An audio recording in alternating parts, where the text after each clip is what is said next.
sekedar sekedar aksesoris. aksesoris.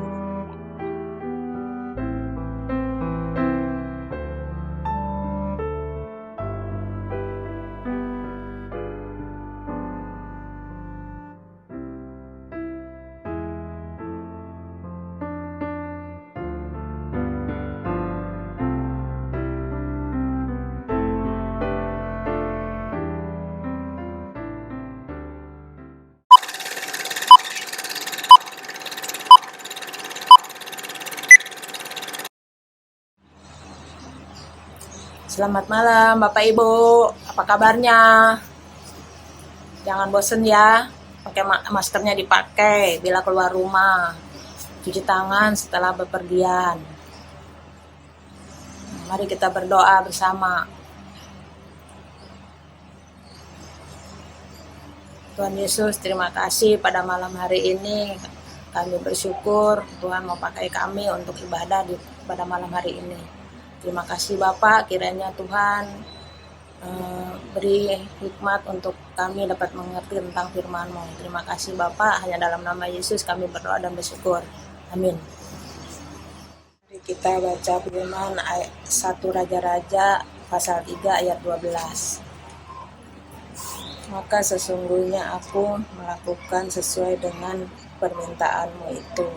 Sesungguhnya aku memberikan kepadamu hati yang penuh hikmat dan pengertian, sehingga sebelum engkau tidak ada seorang pun seperti engkau, dan sesudah engkau takkan bangkit seorang pun seperti engkau. Demikianlah firman Tuhan. Mari kita angkat pujian sampai masa tuamu.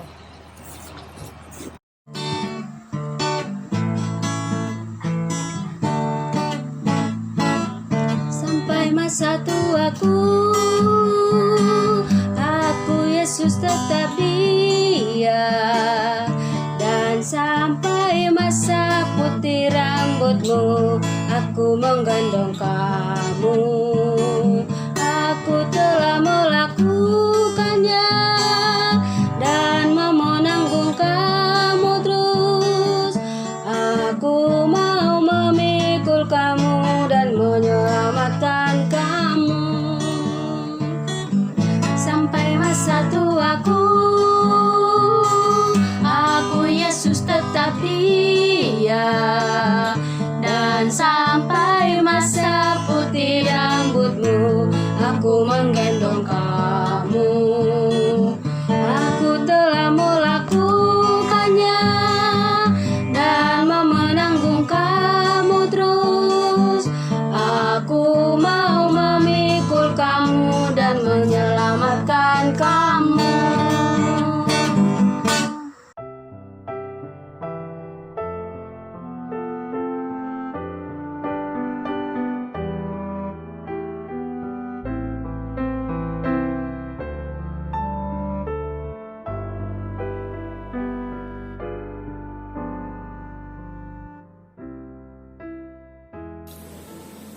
Shalom. Kita pertama-tama patut bersyukur walaupun pada saat ini masih ada bencana COVID-19 yang kita tidak tahu kapan akan berakhir, tetapi suatu kenyataan pada saat ini atau sampai saat ini kita masih ada dalam keadaan yang sehat. Setiap hari kita masih bisa mendapatkan makanan yang menyehatkan tubuh jasmani kita, dan kita tetap dapat bersekutu di dalam persekutuan KD GKI Papua. Saya mau mengajak kita sesuai dengan tema yang sudah disampaikan, yaitu bertumbuh menjadi orang yang bijak. Kita menyadari atau kita sering mendengar kata bijak. Yang menjadi pertanyaan, apa sebenarnya arti daripada orang bijak? Bagaimana caranya supaya kita menjadi orang yang bijak? Dan apa sih untungnya atau manfaatnya jadi orang bijak? Sebelum kita memulai masuk ke dalam renungan ini, mari kita tundukkan kepala, kita berdoa dulu, mohon Tuhan memberikan kepada kita pencerahan, hikmat, sehingga apa yang kita bahas boleh mendapatkan pengertian dan tetap kita ingat serta kita laksanakan apa yang kita yakini baik. Mari kita berdoa. Bapak, terima kasih kalau pada saat ini di tengah-tengah bencana yang masih terjadi, kami diberi kesempatan untuk bersekutu bersama dengan teman-teman dari Komisi Dewasa yang terus berupaya agar supaya persekutuan ini dapat diselenggarakan. Kami bersyukur Tuhan sudah menyediakan suatu fasilitas teknologi yang bisa membuat kami tetap dapat terhubung, tetap dapat berkomunikasi. Dan pada saat ini Tuhan, kami mau belajar bagaimana kami boleh bertumbuh menjadi orang yang bijak. Kiranya Roh Kudus menerangi kami, supaya apa yang kami sampaikan adalah kebenaran dari Tuhan. Dan setiap orang yang mendengarkan, yang menonton tayangan ini, boleh mendapatkan hikmat dan mendapatkan berkat. Terima kasih Bapak. Dalam nama Tuhan Yesus kami berdoa. Amin. Ya, sesuai dengan topik kita akan berbicara tentang bertumbuh menjadi orang yang bijak. Saya ingin mengajak kita membaca satu firman yang diambil dari Kitab 1 Raja-Raja 3. Ya. Kita semua tahu cerita ini. Ya. Ini cerita tentang Nabi Salomo yang mendapatkan atau bertemu dengan Tuhan di dalam mimpi. Ya. Jadi kita tahu bahwa pada suatu hari Salomo bermimpi bertemu dengan Tuhan. Dan Tuhan menawarkan kepada Salomo satu tawaran yang mungkin kita semua mengidamkannya. Ya. Tuhan bilang, apa yang kamu mau, aku berikan.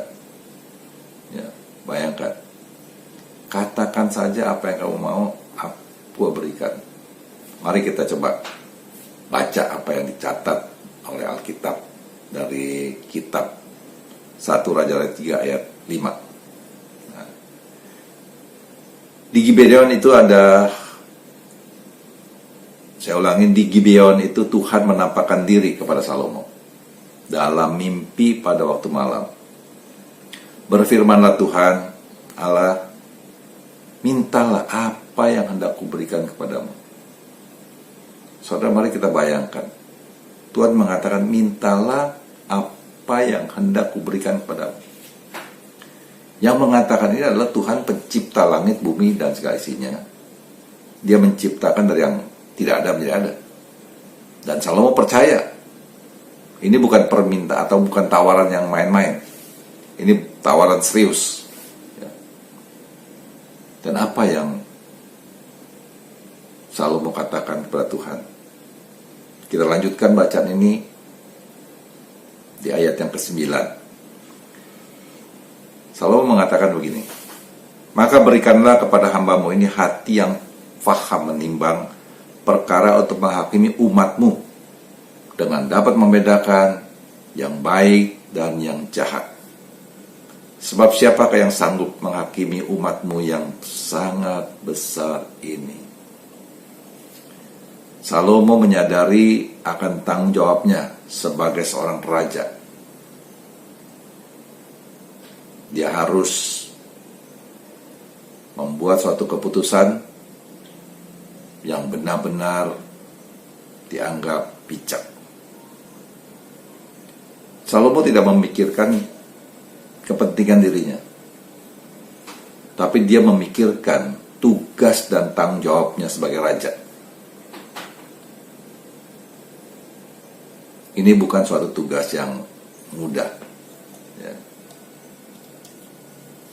Menjawab permintaan Salomo. Tuhan berkata demikian pada ayat yang ke-11. Jadi berfirmanlah Allah kepadanya, oleh karena engkau telah meminta hal yang demikian, dan tidak meminta umur panjang atau kekayaan atau nyawa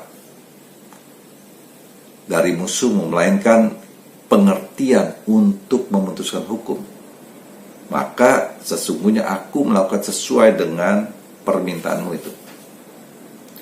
Sesungguhnya aku memberikan kepadamu hati yang penuh hikmat dan pengertian, sehingga sebelum engkau tidak ada seorang pun seperti engkau, dan sesudah engkau tak akan bangkit seorang pun seperti engkau.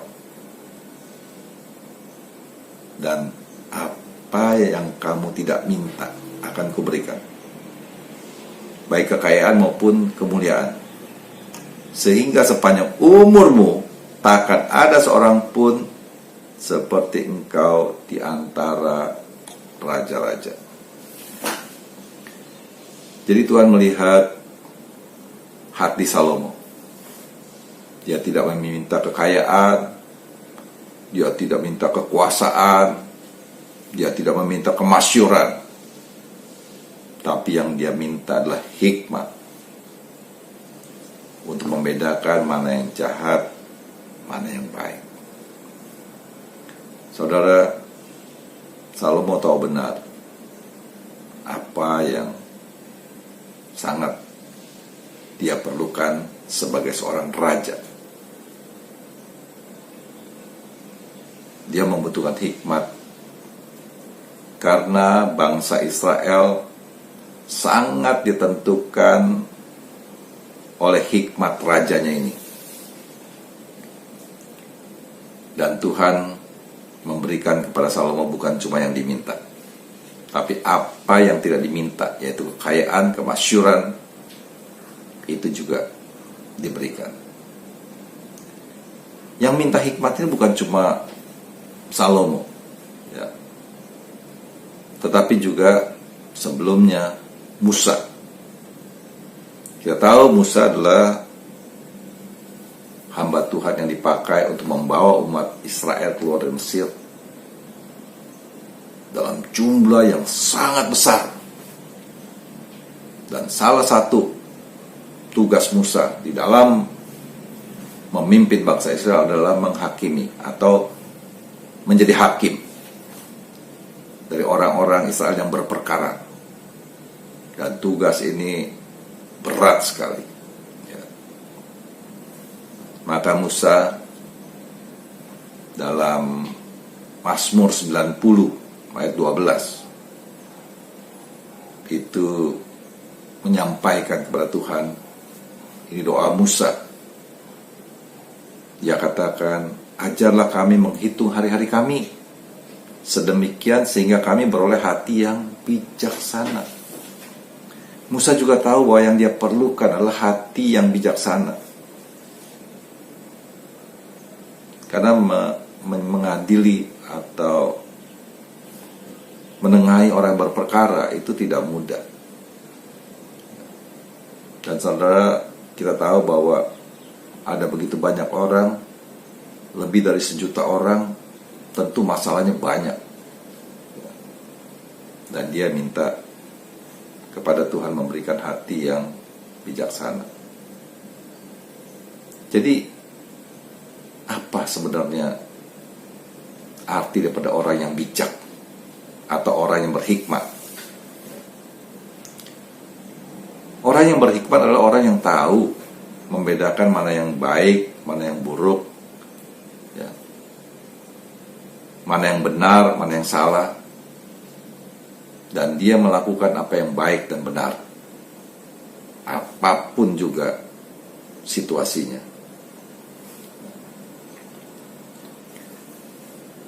Ada sebuah cerita di Tiongkok di mana pada suatu hari terjadi ada suatu bencana kelaparan di sebuah desa. Maka datanglah orang yang bijak yang punya suatu kuasa Dia datang dan dia beritahukan kepada seluruh warga supaya datang, dan dia akan memberikan makanan kepada setiap orang. Dia minta setiap warga datang membawa mangkok dan kemudian berbaris satu persatu datang menyodorkan mangkoknya dan ditanya, kamu mau makan apa? Tiap-tiap orang yang ditanya menyebutkan makanan yang dia sangat inginkan. Ya. Satu persatu semuanya kebagian, bersuka cita, sampai pada satu saat ada seorang anak datang membawa mangkok, ditanya oleh orang tua ini, makanan apa yang kamu mau? Anak ini tidak menjawab, dia menunduk. Dan orang tua ini bertanya sekali lagi, nak, apa makanan yang kamu mau? Tetap dia tidak menjawab. Akhirnya si orang tua mengatakan, kamu jangan takut, ya, apapun makanan yang kamu minta akan saya berikan.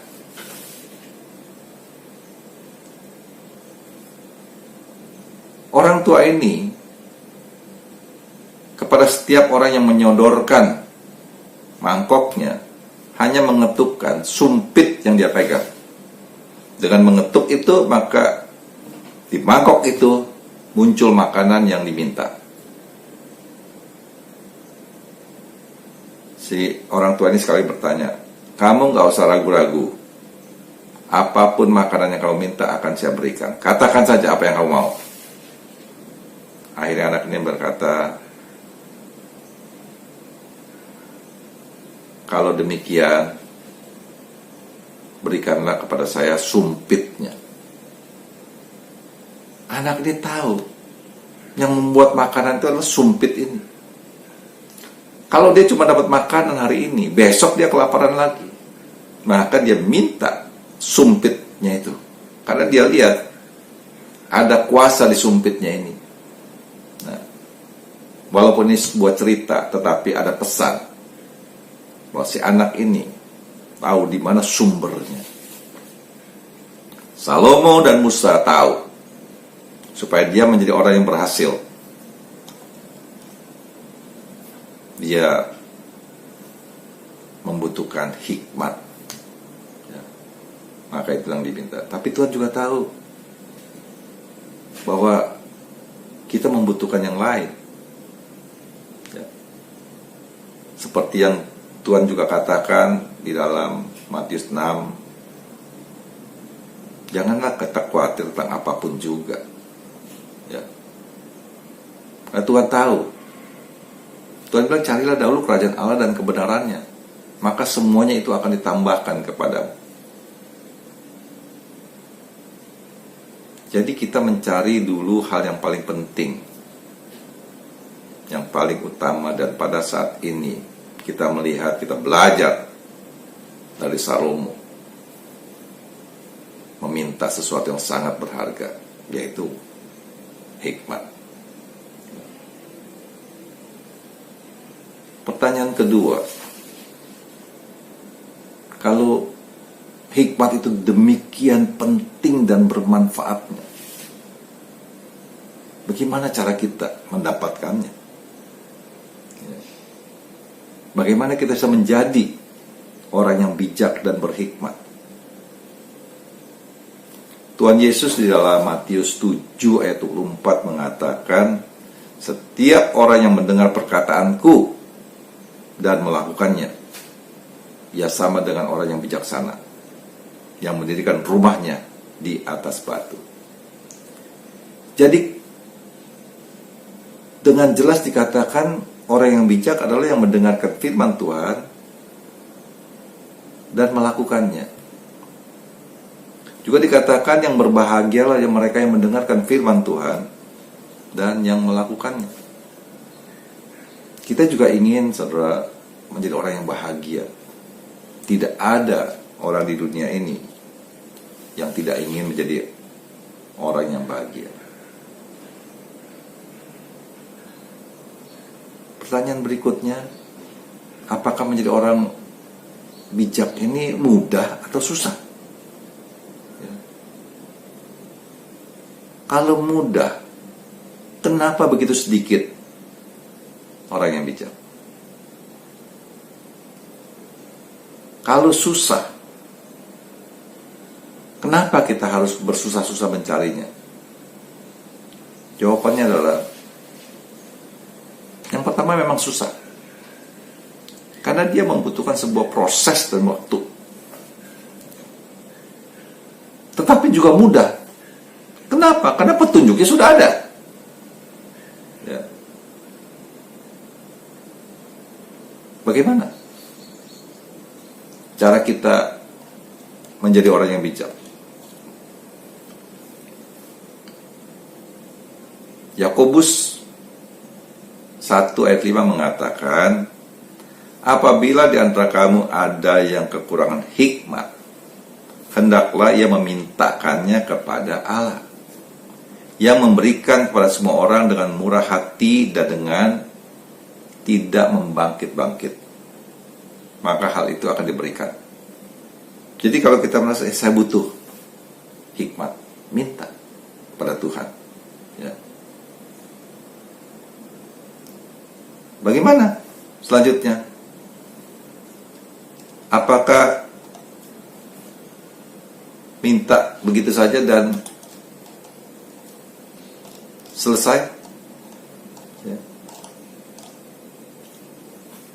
Kita harus minta. Yang kedua adalah dengan sungguh-sungguh.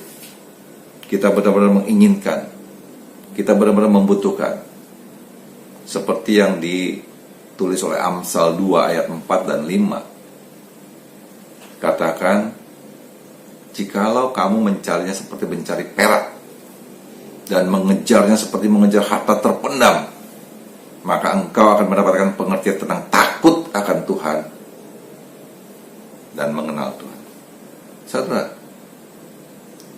kalau kita mengenal Tuhan, Tuhan itu sumber hikmat, maka kita akan menjadi orang yang berhikmat. Yang ketiga, tidak cukup dengan mengetahui saja, tetapi kita mempraktekkannya. Lakukan. Sulit, awalnya sulit. Ya. Menjadi orang bijak, ciri-cirinya, dia menyampaikan kebenaran. Dia menyampaikan kebenaran dengan niat yang baik. Banyak hal yang tidak baik yang harus kita hentikan. Menyebarkan gosip, menghakimi orang, mudah marah, ya, tidak mau menolong orang lain. Itu semua adalah hal-hal yang harus kita hentikan atau kita jauhi. Sebaliknya, ada hal-hal baik yang harus kita lakukan. Suka menolong, sabar, rajin. Mari kita renungkan diri kita, apa hal baik yang masih bisa kita lakukan. Mari kita buat komitmen, itu akan saya lakukan. Yang kedua, kita melihat apa yang kurang baik yang masih kita lakukan, kita komit akan hentikan. Apapun juga itu, komit. Dan doa, minta Tuhan tolong saya mau menghentikan ini. Ya. Saya mau melakukan ini dengan sungguh-sungguh. Minta Tuhan. Seperti yang Yakobus katakan, pasti diberikan. Memang mungkin bukan besok terjadi.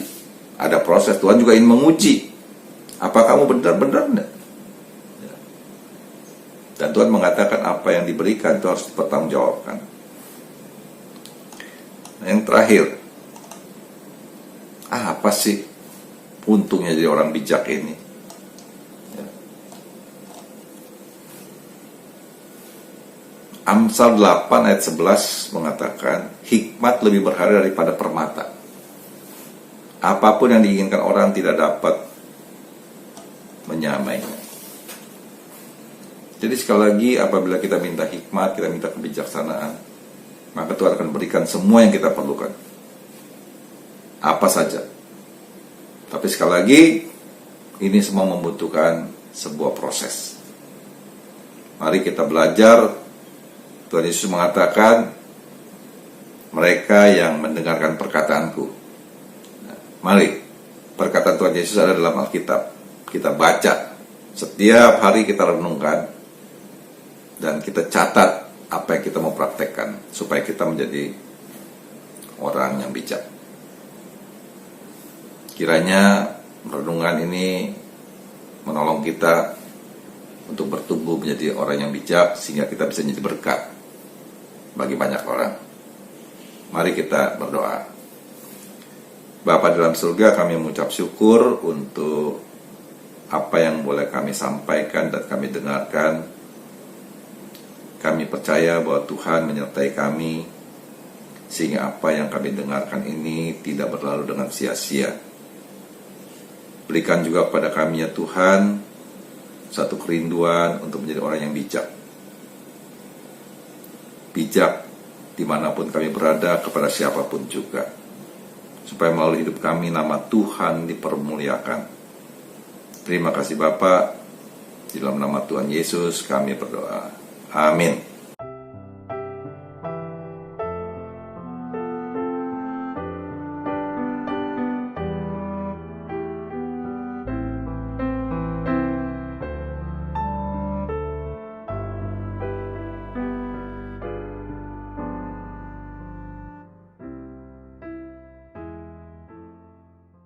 Mari kita berdoa. Tuhan Bapa kami yang ada dalam kerajaan surga, sungguh kami mengucap syukur untuk malam hari ini Tuhan, di mana kami telah mendengarkan akan firman Tuhan. Kami bersyukur jika pada malam hari ini kami masih tetap boleh menikmati ibadah tengah minggu ini ya Tuhan. Tuhan, pada malam hari ini kami mau berdoa ya Tuhan, buat pemerintahan kami, bangsa kami yang sampai saat ini ya Tuhan masih belum juga terselesaikan dengan adanya pandemi COVID ya Tuhan. Tuhan, tolong kasihanilah bangsa kami ya Tuhan, sehingga kami boleh cepat terlepas dari pandemi ini Tuhan. Tuhan, kami mau berdoa buat Bapak Presiden Joko Widodo, kiranya Tuhan juga terus memberi kesehatan, hikmat bijaksana dalam memimpin bangsa kami ini Tuhan. Tuhan Yesus, kami juga tidak lupa berdoa pada malam hari ini untuk hamba-Mu yang melayani di GKI Pakuwon. Biarlah kiranya Tuhan juga terus memberi kesehatan buat Pendeta Yerusa, sehingga dia boleh memimpin jemaat-Mu di tempat ini ya Tuhan. Tetap boleh memelihara iman percaya jemaat-jemaat-Mu di Pakuwon ini Tuhan. Tuhan, pada malam hari ini kami teringat akan saudara-saudara kami ya Tuhan, yang begitu banyak mempunyai pergumulan ya Tuhan. Pergumulan itu tentang bagaimana dia ditinggalkan orang yang dikasihinya ya Tuhan.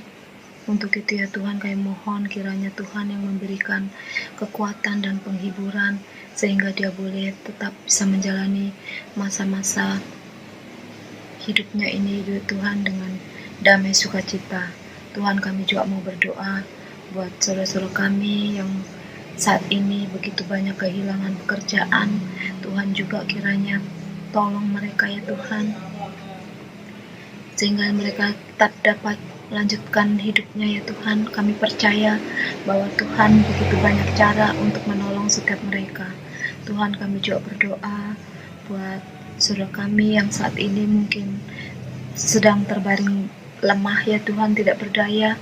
Kiranya Tuhan, kami mohon pertolongan-Mu untuk jamahan tangan-Mu Tuhan, untuk senantiasa Tuhan memberikan kesembuhan buat mereka yang saat ini sedang sakit Tuhan. Tuhan Yesus, kami juga tidak lupa berdoa buat saudara kami yang saat ini mungkin sedang mempunyai permasalahan dengan suami ataupun istri ataupun anak-anak ataupun nenek ataupun kakek ya Tuhan. Tuhan, tolonglah, kasihanilah setiap mereka ya Tuhan. Berikanlah mereka jalan keluar ya Tuhan yang terbaik. Kami percaya itu ya Tuhan. Sungguhnya Tuhan senantiasa memberikan jawaban yang terbaik buat setiap mereka ya Tuhan, dan menyelesaikan agar senantiasa setiap mereka boleh menyelesaikan konflik yang ada di dalam rumah tangga mereka Tuhan. Terima kasih ya Tuhan, ampunilah salah dan dosa kami. Dan terimalah ya Tuhan, inilah seru doa kami ya Tuhan, yang jauh daripada sempurna. Di dalam nama Tuhan Yesus kami berdoa dan mengucap syukur. Amin.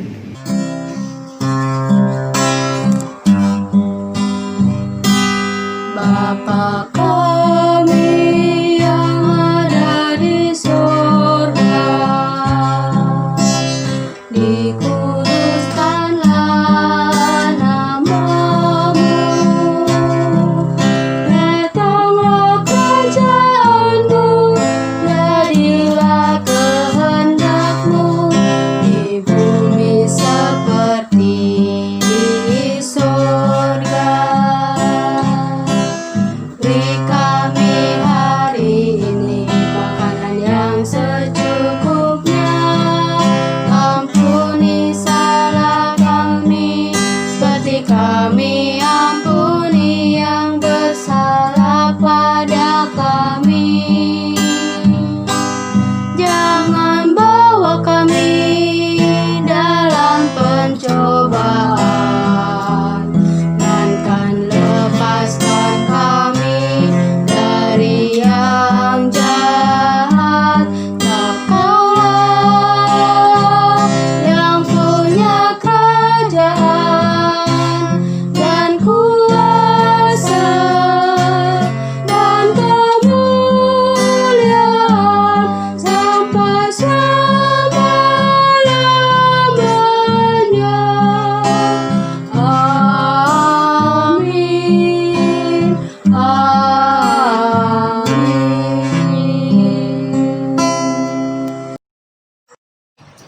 Terima kasih untuk pelayanan firman Tuhan dari Bapak Penatua Shonanto. Mari kita angkat pujian PLKJ 149. Ucap syukur pada Tuhan.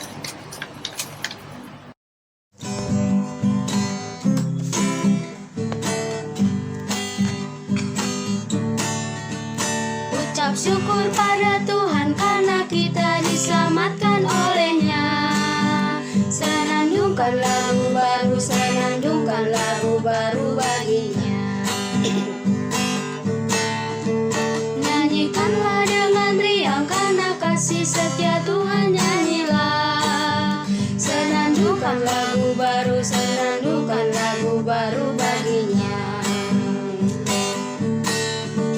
Muliakan nama Tuhan karena kuasa-Nya abadi, muliakan. Senandungkan lagu baru, senandungkan lagu baru baginya.